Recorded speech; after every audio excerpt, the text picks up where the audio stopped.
নমস্কাৰ ষ্টুডিঅ'ত মই প্ৰিয়ংকা হাইলাকান্দিত পাকিস্তানী সন্ত্ৰাসবাদী সংগঠন এছবিএনৰ সদস্য গ্ৰেপ্তাৰ কৰা হৈছে এছটিএফৰ জালত ফজল ইছলাম বৰভূঞা নামৰ এটা জেহাদী পুনৰ জনাইছো হাইলাকান্দিত পাকিস্তানী সন্ত্ৰাসবাদী সংগঠন এছবিএনৰ সদস্য গ্ৰেপ্তাৰ এছটিএফৰ জালত পৰিছে ফজল ইছলাম বৰভূঞা নামৰ এটা জেহাদী ৰামনাথপুৰৰ পৰা গ্ৰেপ্তাৰ হৈছে জেহাদী ফজল ইছলাম বৰভূঞা আইএছআই সমৰ্থিত শাহজাহাজ ভাটি নেটৱৰ্কৰ সৈতে জড়িত ফজল ধৃত জেহাদীৰ পৰা জব্দ হৈছে বহু আপত্তিজনক সামগ্ৰী আৰু নথিপত্ৰ এই পৰ্যন্ত অসমত এছবিএনৰ 4 সদস্য গ্ৰেপ্তাৰ কৰিছে এছটিএফে পূৰ্বেও ধুবুৰী চিৰাং আৰু বৰপেটাৰ পৰা এছটিএফে গ্ৰেপ্তাৰ কৰিছিল 3 এছবিএনৰ সদস্যক পুনৰ আন এজন এছটিএফৰ সদস্য আৰক্ষী জালত পৰিছে সন্ত্ৰাসবাদী সংগঠন এছবিএনৰ সদস্য গ্ৰেপ্তাৰ এছটিএফৰ জালত ফজল ইছলাম বৰভূঞা নামৰ এটা জেহাদী ৰামনাথপুৰৰ পৰা গ্ৰেপ্তাৰ হৈছে জেহাদী ফজল ইছলাম বৰভূঞা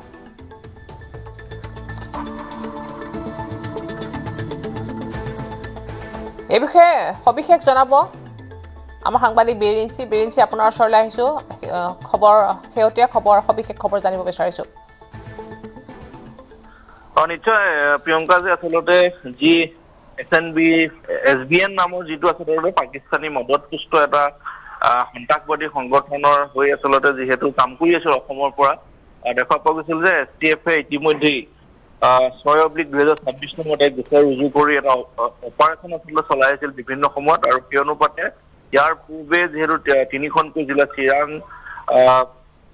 চিৰাং ধুবুৰী আৰু বৰপেটাৰ পৰা কেইবাটাও আসলে জেহাদী গ্ৰেপ্তাৰ কৰিছিল সেই জেহাদীৰ স্বীকাৰোক্তিৰ ভিত্তিতে যোৱা নিশা হাইলাকান্দিত অভিযান চলাই ফজল ইছলাম বৰভূঞা নামৰ আন এটা জেহাদীক গ্ৰেপ্তাৰ কৰিবলৈ সক্ষম হৈছে আৰু সেই গ্ৰেপ্তাৰ হোৱা জেহাদীটোৰ পৰা বিভিন্ন নথিপত্ৰ সেই জেহাদী কাৰ্যকলাপত জড়িত বিভিন্ন নথিপত্ৰ বহুকেইটা মোবাইল ফোন ইতিমধ্যে জব্দ কৰিছে গতিকে তাত বিভিন্ন ধৰণৰ তথ্য আছে কি ধৰণে কেনেধৰণে সমগ্ৰ অসমত তেওঁলোকে স্লিপাৰ সেল বা সদস্য ভৰ্তি এনেধৰণৰ কাম কাজ চলাবৰ কাৰণে তেওঁলোকৰ যিখিনি আচলতে আলোচনা বহুকেইটা তেওঁলোকে বিদেশী এপ পাইছে যিকেইটা এপৰ জৰিয়তে তেওঁলোকে কথোপকথন কৰে ভিডিঅ' কলিঙৰ জৰিয়তে তেওঁলোকৰ নেটৱৰ্ক বিস্তাৰ কৰে আচলতে সেই ধৰণে কথা পাতে কি ধৰণে সেই সংগঠনটোত তেওঁলোকে সহযোগিতা কৰিব সেই কথাখিনি পৰা তেনেধৰণৰ বহু তথ্য লাভ কৰিছে আৰু যেহেতু এতিয়া হাইলাকান্দিৰ পৰা আনি থকা হৈছে ধৃত সেই ফজল ইছলাম বৰভূঞা যেতিয়া আনি আদালতত হাজিৰ কৰি পুনৰ জিম্মাত লৈ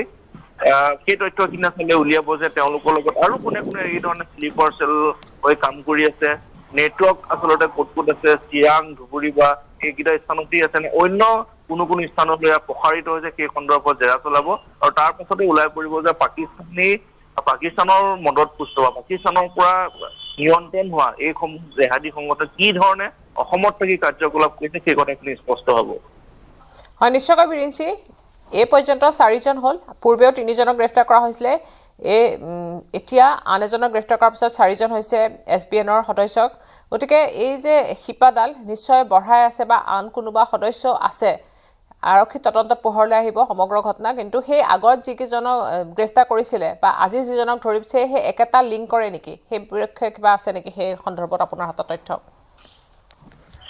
নিশ্চয়কৈ সেই একেটা লিংক কৰে আচলতে তেওঁলোকে বিভিন্ন সময়ত কোনোবা যদি হাইলাকান্দিত থাকি কাম কৰি আছে কোনোবাই চিৰাঙত থাকি কোনোবাই ধুবুৰীত থাকি গতিকে ইয়াৰ পূৰ্বে যিহেতু দেখা পোৱা গৈছিল এবিটি হৈ যি ধৰণে নলবাৰী কোকৰাঝাৰ আদি জিলাত তেওঁলোকে শিপাইছিল তাকে আচলতে পুলিয়ে প্ৰসাৰ উভালিবলৈ সক্ষম হৈছিল এছটিএফ আৰু এতিয়া এই যিটো আচলতে পাকিস্তানী মদতপুষ্ট সংগঠনো হৈ কাম কৰিছে গতিকে তেওঁলোক ঘাই শিপা কিনিকে একেটাই তেওঁলোকৰ মটিভ একেটাই তেওঁলোকৰ সদস্য ভৰ্তি অভিযান বা তেওঁলোকে কাম কৰাৰ মটিভ মডুল সেই সকলোখিনি একেই তেওঁলোকে কামখিনি কৰি যায় আৰু সেই কথাখিনি এছটিএফে নজৰত ৰাখিছিল বিভিন্ন ধৰণৰ এপছৰ জৰিয়তে তেওঁলোকে কথা পাতে এজনে আনজনৰ লগত সংযোগ কৰে সেই সংযোগ কৰি তেওঁলোকে ভিডিঅ' কলিঙৰ জৰিয়তে সেই সংগঠনটো কেনেধৰণে তেওঁলোকে চলাব সেই কথাখিনি যে পাতে সেই কথাখিনি এছটিএফৰ তদন্তত পোহৰলৈ আহিল আৰু তাৰ পাছতে যেতিয়া তেওঁলোকে সেই লিংক পালে তেতিয়াই যোৱাকালি সেই ফজল ইছলাম বৰভূঞাক গ্ৰেপ্তাৰ কৰিছে গতিকে একেটা লিংকৰ জৰিয়তে অসমত তেওঁলোকে অসম তথা উত্তৰ পূবত তেওঁলোকে জেহাদী কাৰ্যকলাপ যে কৰি আছিল সেই কথাখিনি স্পষ্ট হৈছে হয় ধন্যবাদ জনাইছো প্ৰিন্সি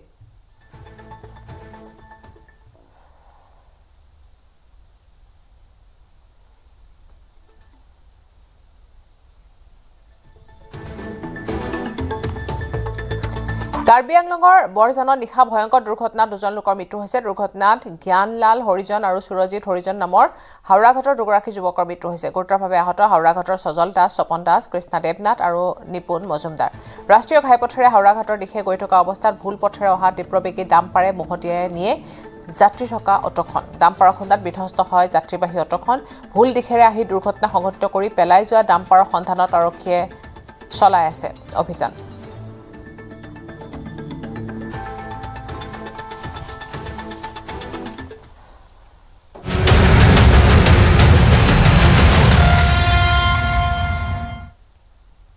নগা দুৰ্বৃত্তৰ সন্ত্ৰাসক লৈ অসম নাগালেণ্ড সীমান্তত উত্তপ্ত পৰিস্থিতি। দুৰ্বৃত্তক গ্ৰেপ্তাৰ দাবীত 2 নং নেঘেৰী বিলত স্থানীয় ৰাইজৰ উত্তাল প্ৰতিবাদ। উচ্ছেদিতৰ ঠাইৰ পৰা নগা প্ৰশাসনে গৌবেগ ধ্বনিৰে উত্তাল পৰিৱেশ গঢ়ি তোলে। অসমৰ ভূমিৰ পৰা নগা প্ৰশাসনক আঁতৰাবলৈ দাবী জনায় স্থানীয় লোকে। দুৰ্বৃত্তক গ্ৰেপ্তাৰ নকৰিলে অৰ্থনৈতিক পথ অৱৰোধৰ হুংকাৰ সীমান্তবাসীৰ।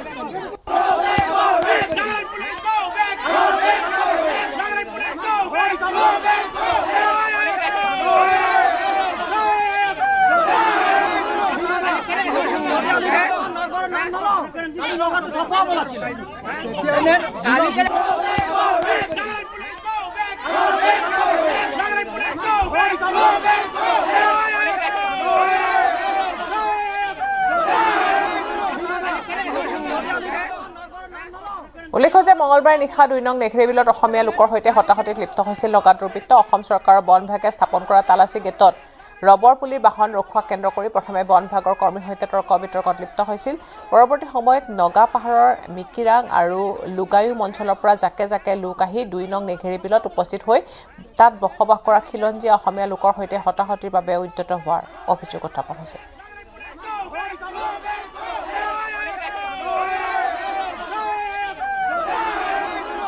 যিহেতু আজি সেই যোৱা ৰাতিৰ বিষয়টোক লৈ আজি এটা আমাৰ গোটেই গাঁৱৰ ৰাইজে একত্ৰিত হৈ ইয়াত এটা এনেকুৱা এটা সিদ্ধান্ত লোৱা হৈছে যে তেওঁলোকে যে যোৱাকালিৰ সমস্যাটো যে সমাধানৰ ক্ষেত্ৰত মীমাংসা কৰিবৰ কাৰণে যদি আজি আমাৰ ওচৰৰে লুঙাইম বস্তি আৰু মিকৰাং গাঁৱৰ যদি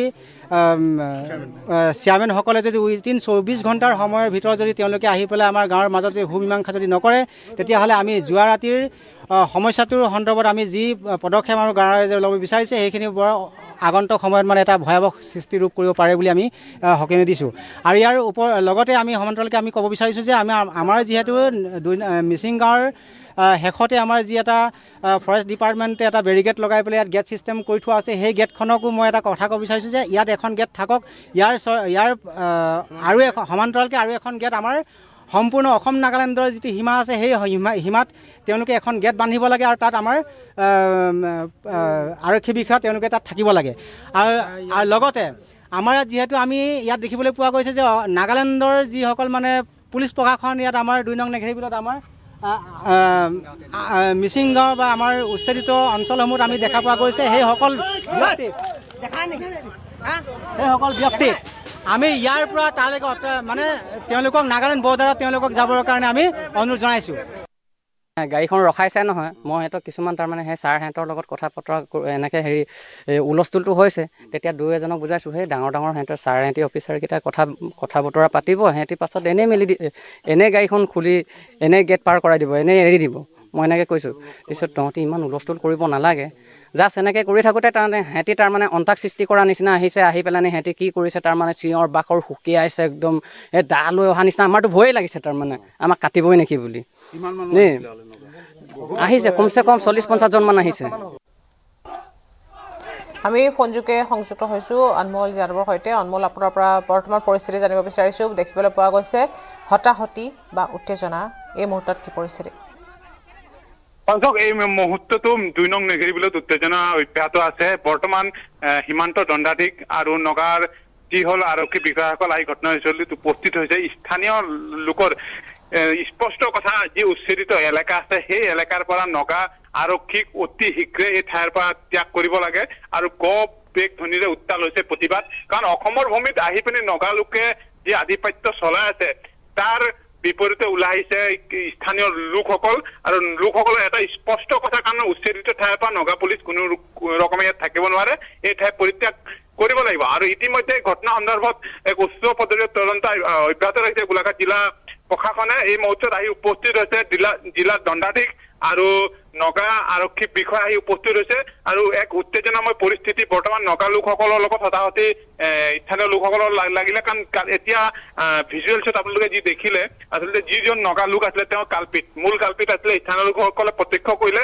আৰু প্ৰত্যক্ষ কৰাক তেওঁ ধৰি আৰক্ষীক গটোৱা চেষ্টা কৰিলে কিন্তু সেই মুহূৰ্তত পলায়ন কৰা বুলিকে অভিযোগ উত্থাপন হৈছে আৰু সেই স্থান ত্যাগ কৰিছে এই দুৰ্বৃত্তজনে আৰু স্থানীয় লোকসকলে চিনাক্ত কৰিছে যোৱা নিশা যি ঘটনা সংঘটিত কৰিছিলে সেই মূল কাল্পিতজন সেই নগা লোকজন আৰু ইতিমধ্যে সীমান্ত দণ্ডাধীশ গোলাঘাট দণ্ডাধীশ আহি স্থানত উপস্থিত হৈছে আৰু প্ৰিয়ংকা মই এটা কথা স্পষ্টভাৱে আমাৰ দৰ্শকক জনাই থওঁ যিকোনো মুহূৰ্তত যিকোনো পৰিস্থিতি ইয়াত উদ্ভৱ হ'ব পাৰে কাৰণ নগা লোকে ইতিমধ্যে তেওঁলোকৰ ভিলেজ কাউন্সিলসমূহলৈ ফোন কৰিছে আৰু নগা এটা বৃহৎ দল ইয়ালৈ আহিব বুলিকে আশংকা প্ৰকাশ কৰা হৈছে আৰু স্থানীয় লোকে যথেষ্ট আশংকাত ভোগ কৰিছে কাৰণ যিকোনো পৰিস্থিতি ইয়াত উদ্ভৱ হ'ব পাৰে প্ৰিয়ংকা হয় ধন্যবাদ জনাইছো অনমোল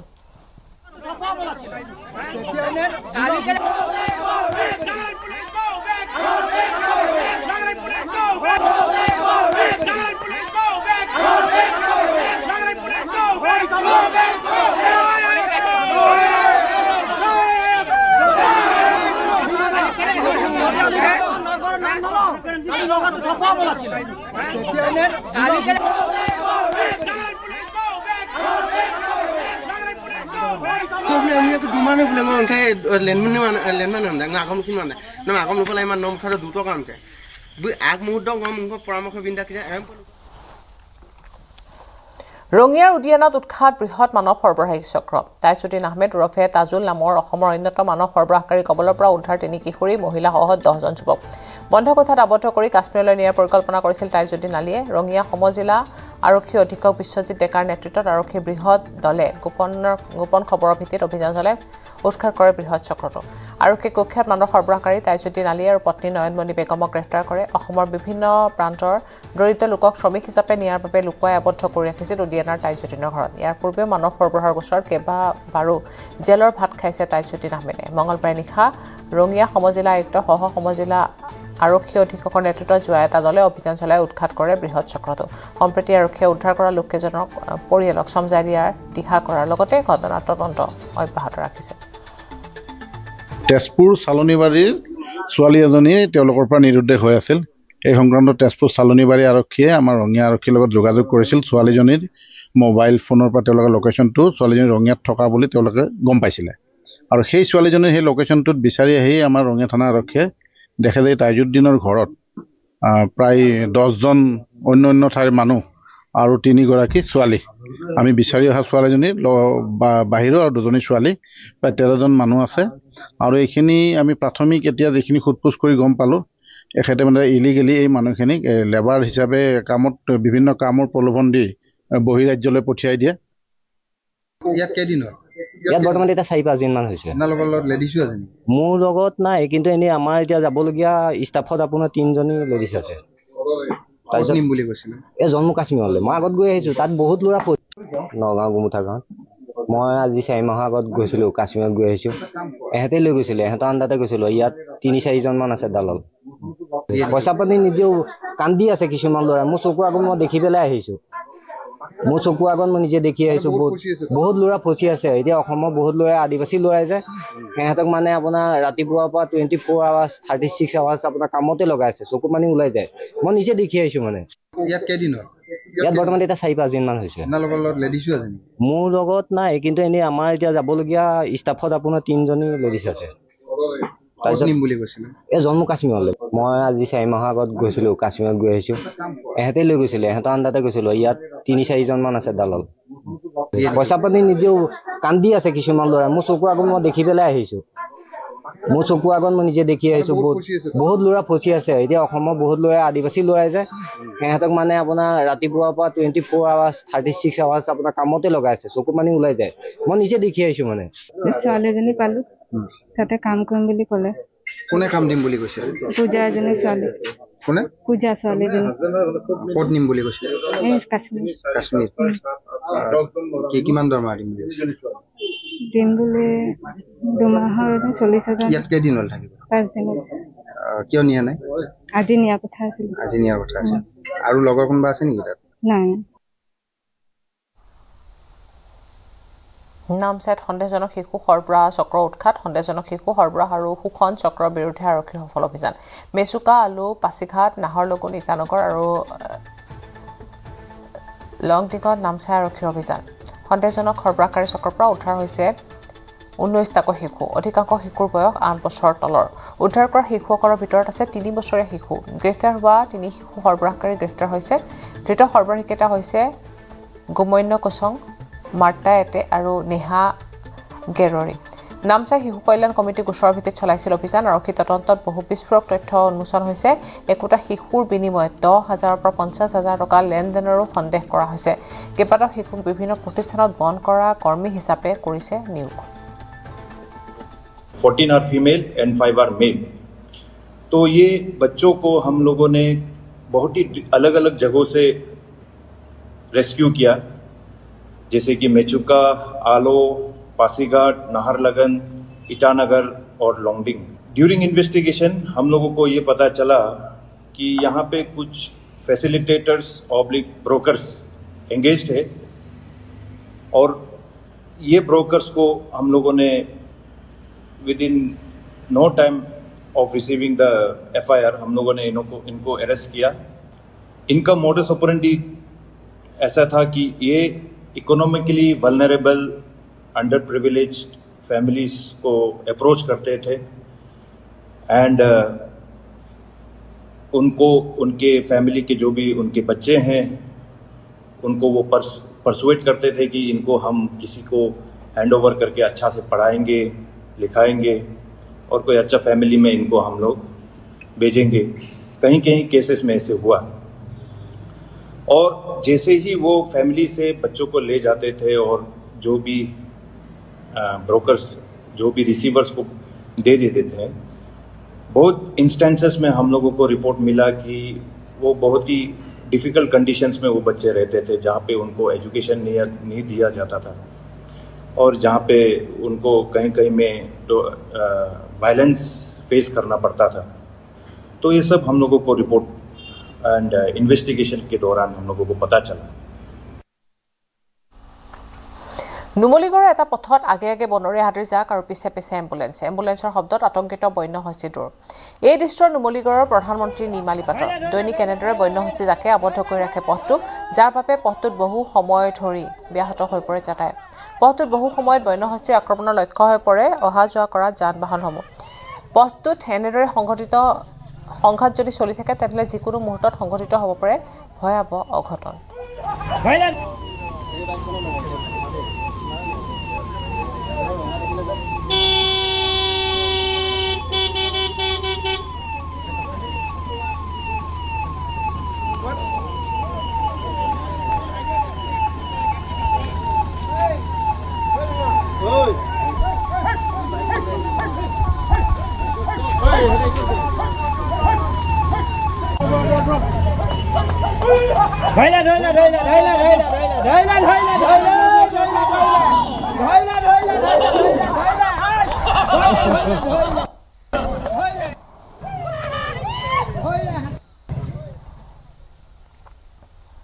বীৰ লাচিত সেনাৰ নেতা মানসজ্যোতি চেতিয়াৰ মৃত্যুৰ তদন্ত ঘোষণা দণ্ডাধীশ পৰ্যায়ৰ তদন্ত ঘোষণা কৰিছে ৰাজ্য চৰকাৰে মন্ত্ৰী বিমল বৰাই ঘোষণা কৰিছে কথা মানসজ্যোতি চেতিয়াক হত্যা কৰাৰ অভিযোগ তুলিছিল বীৰ লাচিত সেনাই বীৰ লাচিত সেনাৰ প্ৰথম শ্বহীদ বুলি মানসজ্যোতিক জনোৱা হৈছে শ্ৰদ্ধাঞ্জলি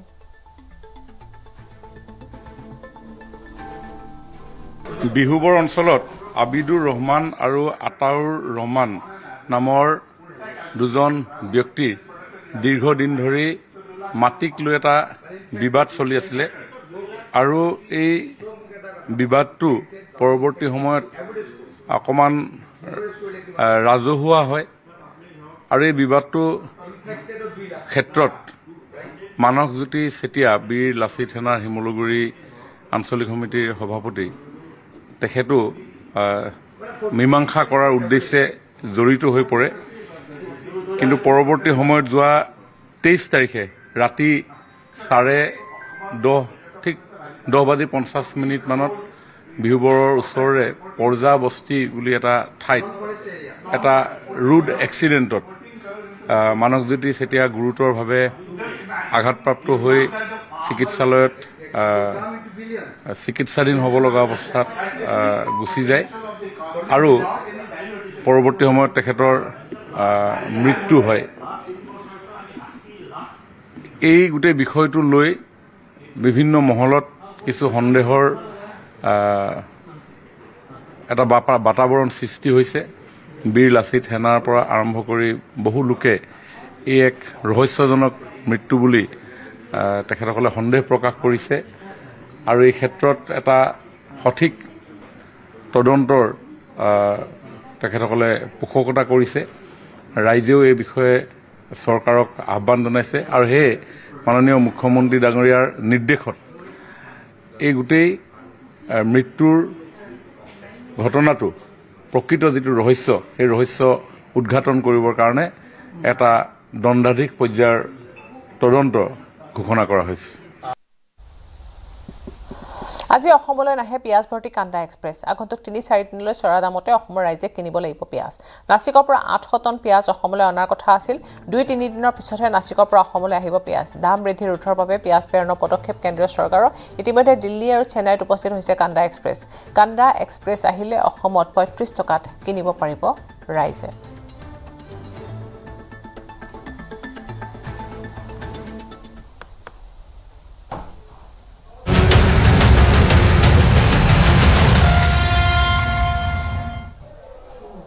দাম বৃদ্ধিৰ জুৱে ধৰিছে ৰাজ্যবাসীক। দিনে দিনে বৃদ্ধি পাইছে অত্যাৱশ্যকীয় সামগ্ৰীৰ দাম। শাক পাচলিৰ পৰা আৰম্ভ কৰি গেলামালৰ সামগ্ৰীলৈকে প্ৰতিবিধৰে দাম হৈছে চৰা দাম।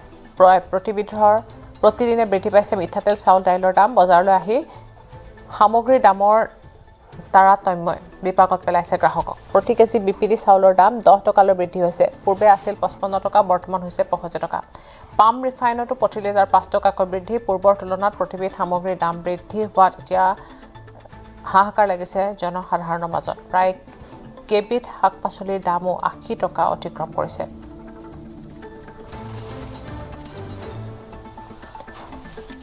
সামগ্ৰীৰ মূল্যবৃদ্ধিয়ে এতিয়া জোৰলা কৰিছে সৰ্বসাধাৰণ ৰাইজক। ইফালে পিঁয়াজে কন্দুৱাইছে গৃহিণীক। প্ৰতি কেজি পিঁয়াজৰ দাম 60 পৰা 65 টকালৈ বৃদ্ধি পাইছে। গোৱালপাৰা খুচুৰা বজাৰতো প্ৰতি কেজি পিঁয়াজৰ দাম হৈছে 65 টকা। এসপ্তাহ প্ৰতি কেজি পিঁয়াজৰ দাম বৃদ্ধি পাইছে এসপ্তাহত 10 পৰা 15 টকাকৈ। অত্যাৱশ্যকীয় সামগ্ৰীৰ মূল্য বৃদ্ধিত এতিয়া সৰ্বসাধাৰণ লোকৰ মাজত লাগিছে হাহাকাৰ অৱস্থাৰ সৃষ্টি হৈছে পিঁয়াজৰ পৰা আৰম্ভ কৰি অত্যাৱশ্যকীয় সকলো সামগ্ৰীৰ মূল্য বৃদ্ধি। পিয়াজে কন্দুৱাইছে সাধাৰণ গ্ৰাহকক। আপুনি পিয়াজ কিনিবলৈ হ'লে 100 বাৰ ভাবিব লাগিব, কাৰণ পিয়াজৰ বজাৰত লাগিছে জুই। আৰু এই মুহূৰ্তত মই উপস্থিত আছো গোৱালপাৰা চহৰৰ বড় বজাৰত এখন পিয়াজৰ দোকানত। আৰু গোৱালপাৰাত পিয়াজ কি দৰত বিক্ৰী হৈ আছে কিছু কথা পাতিব বিচাৰিম। দাদা, পিয়াজ কেনেকা দামত চলি আছে কওকচোন? 45, 48 হোলসেল রেট। আপোনাৰ ইয়াৰ পৰা খুচুৰা কিমানত বিক্ৰী? 55 বিক্ৰী হৈছে। 55 দাম ইমান বৃদ্ধি হোৱাৰ কাৰণ কি বুলি ভাবে? কিন্তু আমি ক'ব নোৱাৰো মন্দিৰ কথা কেনে কম কওকচোন।